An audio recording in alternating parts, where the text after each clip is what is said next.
Hey friends, happy midweek and happy Wednesday to you. I hope this message finds you doing well, and I just want to say thanks for joining with us tonight. Before we get into the midweek, let me just say this. We started our small groups this week, and it's been incredible.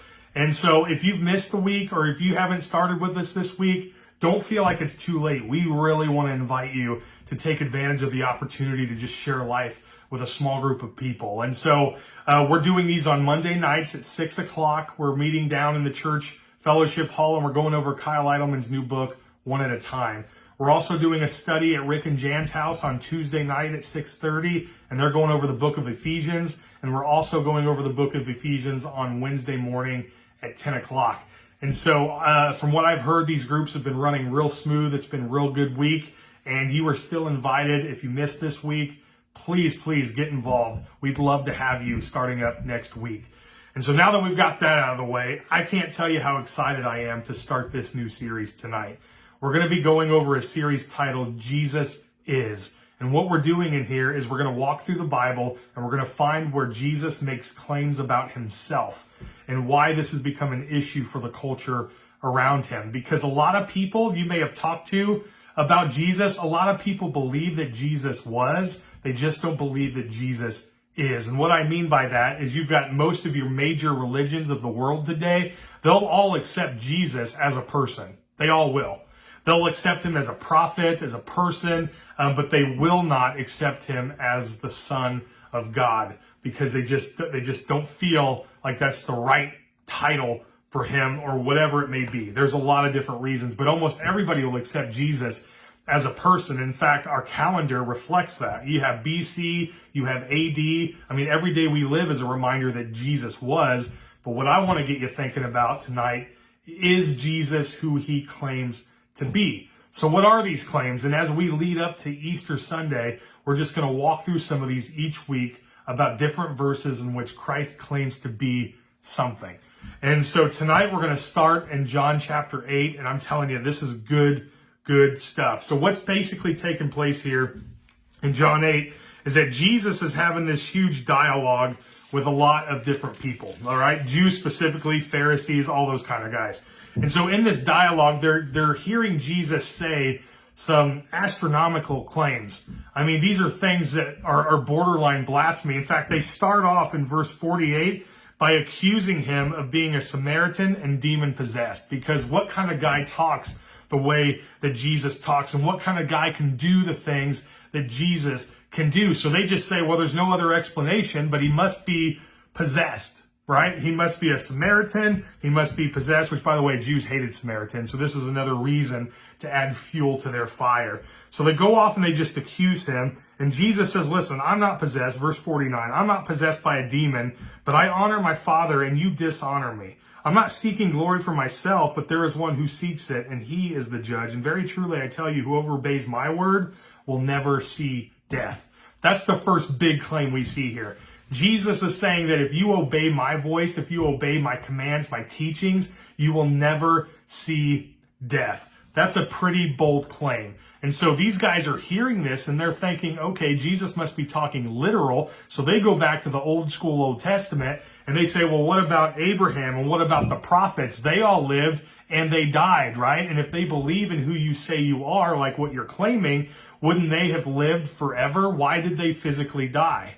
So they're looking at this death literally, that Abraham should still literally be alive, that the prophets should still literally be alive. And physically, yeah, they've died. But spiritually, this eternal life that God has planned for them, they will never taste death, right? They will never taste death. And they are starting to struggle with this. And then jump over to verse 54. And Jesus is still talking about glory. And he says, my Father, whom you claim is your God. So there's another claim. My Father, who you claim is your God. So now Jesus is comparing the God that they worship to being his actual Father. Now they're really starting to pay attention because they're wanting to catch Jesus up in some sort of hypocrisy, some sort of issue where they can find reason to say that he's blaspheming, right? And he says that God is the one who glorifies me. Though you do not know him, I do. So now he makes another claim. You don't know the God that you serve, but I do. And not only do I know him personally. And he says, If I did not, I would be a liar just like you, but I do know him and I obey his word. Your father Abraham," now he gets into some pretty cool territory. Now he goes back to talk about a personal connection that Jesus has with Abraham. Look at what he says. He says that your father Abraham rejoiced at the thought of seeing my day. He saw it and was glad. So now Jesus is saying, I know how Abraham felt about hearing about the Messiah, about hearing about Jesus coming to be, and he's celebrated and glorified. Now he's making a personal connection to Abraham, someone who lived thousands of years before these guys have ever started to even preach or teach anything. Jesus is claiming, I knew Abraham, and that he rejoiced in the message that he's hearing. And so now they are really struggling, and they call him out in verse 57. They say, listen, you don't even look over 50 years old, and you're saying that you know Abraham, you've seen Abraham? And this is where it is, verse 58. Very truly, I tell you, Jesus answered, before Abraham was born, I am.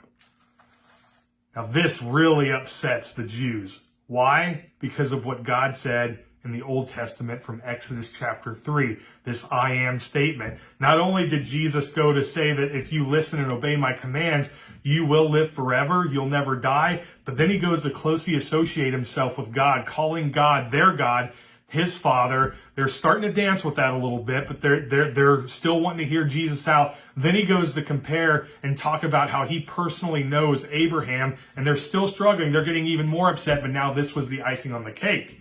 Right? When Jesus says that I am, now he is saying that I am God. Now they've just lost their marbles. Now they're wanting to stone him, pull all these resources together to figure out what we can do to get him executed. But let's talk about this I am claim that Jesus is saying he is. This comes from Exodus chapter 3. And I just want to read a little bit of this text to you as well. I told you this is good stuff. Now Moses was tending the flock of Jethro, his father-in-law, the priest of Midian, and he led the flock to the far side of the wilderness and came to Horeb, the mountain of God. There the angel of the Lord appeared to him in flames of fire from within a bush. Pay attention to that comment, angel of the Lord. Moses said that the bush was on fire and it did not burn up. I love this because this means that God has power and has elements that you and I have never even heard of or seen before. Right? Have you ever seen a fire that was burning but it did not consume? God has access to that kind of fire. A fire that will consume but it will not burn. Right? It will not destroy.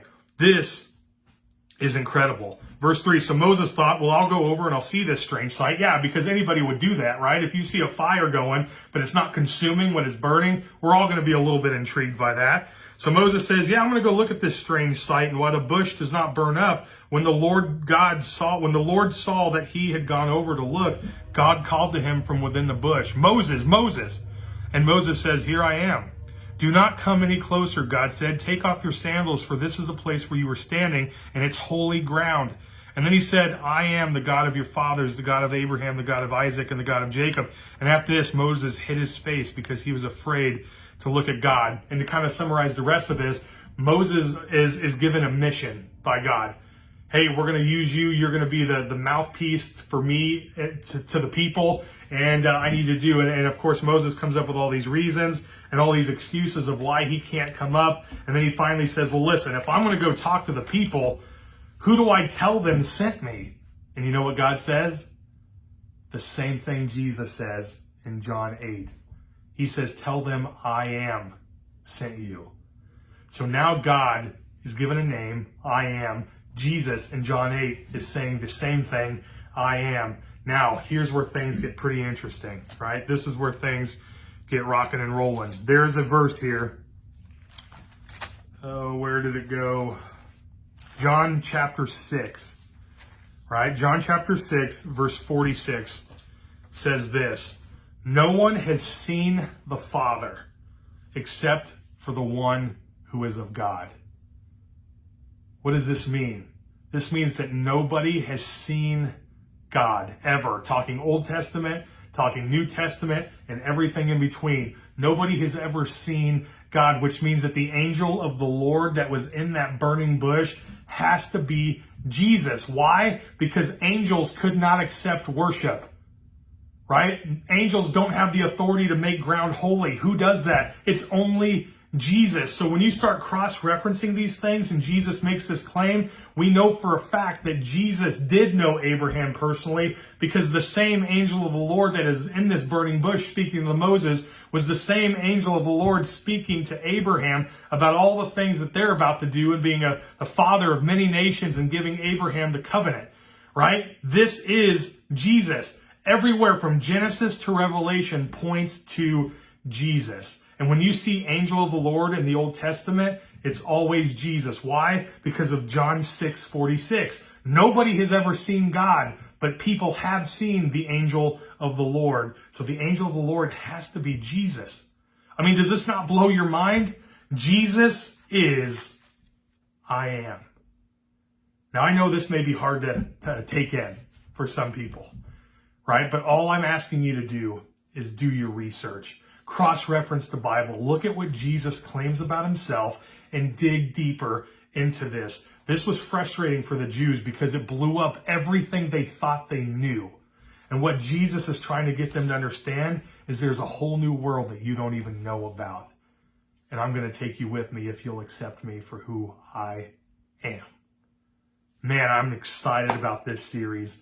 And I hope that you enjoyed going into this little Bible thing. I mean, we went all over the place tonight, but I hope that you're seeing the references here. I'm hoping that you're seeing the connection and why the Jews were so frustrated. Because here's the thing: when you talk to other people about Jesus being deity, Jesus being God, it's easy for them to turn away. But what if you can show them why Jesus is I am?